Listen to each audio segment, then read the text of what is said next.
بنمر بمواقف وبنعدي بحاجات، لا عقرب ساعة واقف ولا إحساس بالذنب مات.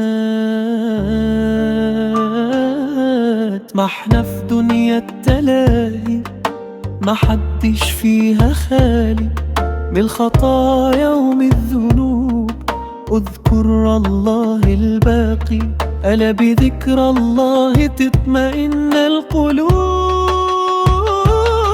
أسهل حل مشاكلنا كتاب الله مع السنة، وصلاة ومناجاة تغسلنا من ظلمنا لنفسينا. نعيش ونموت مكتوبة حياة، عيشها بنية رجوع لله، تلاقي راحة وتلاقي نجاة، ومين غيره ينجينا. وادي الجهاز عمل شوت داون. ايه ده؟ هتشتغل مع الراجل ده بجد؟ ايه ماله الراجل ده يعني؟ بص انا سمعت عنه كلام مش مريح الصراحه، فانا برضه قلت برضه احذرك عشان ابقى عملت اللي عليا. يا عم عميل زي اي عميل يعني، ده المدير هو اللي قال لي تابع معاه وبتاع. بص يعني انا مش عايز اظلمه الصراحه، بس يعني سمعت عنه كده كلام مش مريح، مش امين في شغله ومقرف وبتاع حوارات ومشاكل.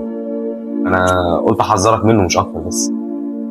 لا بص، هو اصلا العميل بيتعرف بالسمعه بتاعته، وانا مش ناقص وجع دماغه ومشاكل. انا هعتذر له عن الشغلانه، لو كلم المدير يشوف له حد يبقى ايه، يشوف له بروجكت معاه.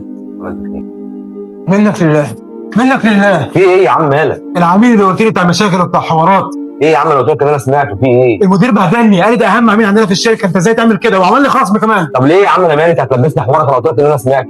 يبقى كده لبسني حوارك. ايه يا عم مالك؟ في ايه؟ انا غلطان اني سمعت كلام واحد زيك.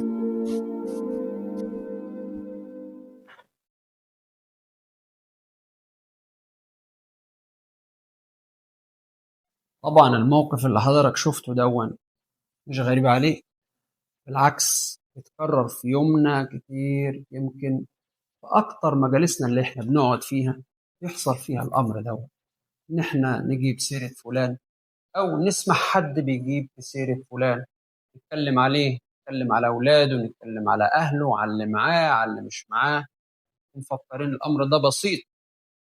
لا مش بسيط خالص يا جماعة. أولا لما تيجي تتكلم على حد مش موجود أو تسمع من حد كلام عن حد مش موجود، عايزك الأول تتأكد من كل كلمة بتقولها، لأن كل كلمة محسوبة عليك.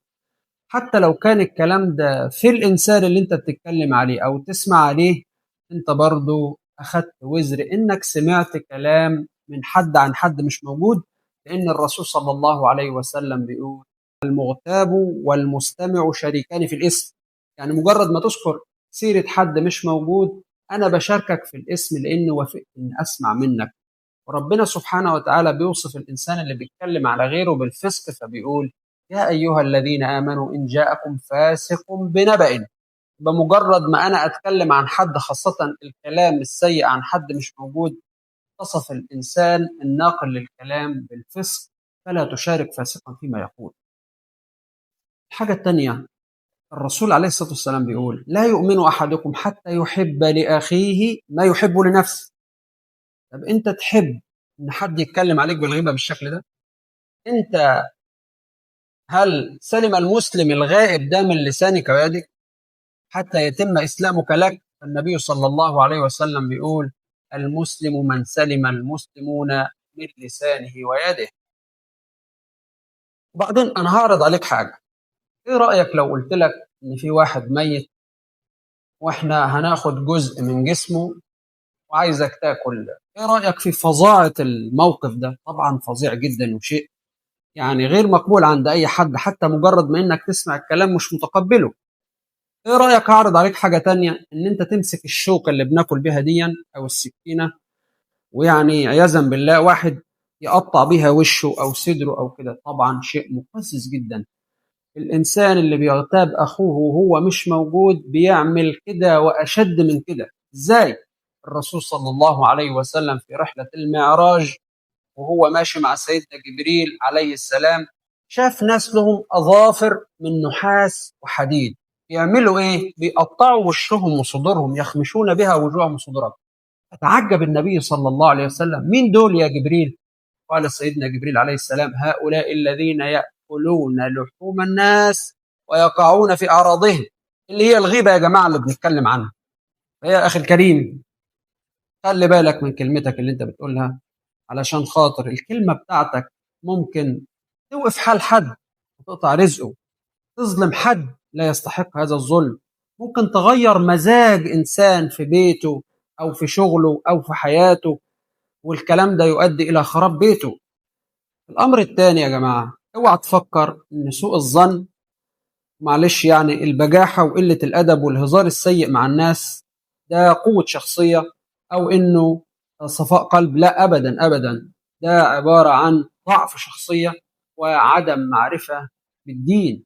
حابب أقول رسالة للإنسان اللي بيستمع حد بيغتاب: ما تسمحش لحد يتكلم في مجلسك بغيبة عن حد، لأنك مشارك ليه في الاسم. وكان في واحد من كبار العلماء اسمه الإمام الشاذلي بينصح نصيحة في الموضوع ده، فبيقول: إذا جاءكم أحد عن أحد بكلام، يعني لو جالك واحد ينقل لك كلام عن حد، قال لك فازجر الناقل ده، ازجره يعني انهاه وكفوا عن هذا العمل، وبعد كده قول له: أنت أسوأ حالا ممن نقلت عنه. ليه؟ لأنه لم يسمعنا هذا الكلام السيء وأنت أسمعتنا إيه؟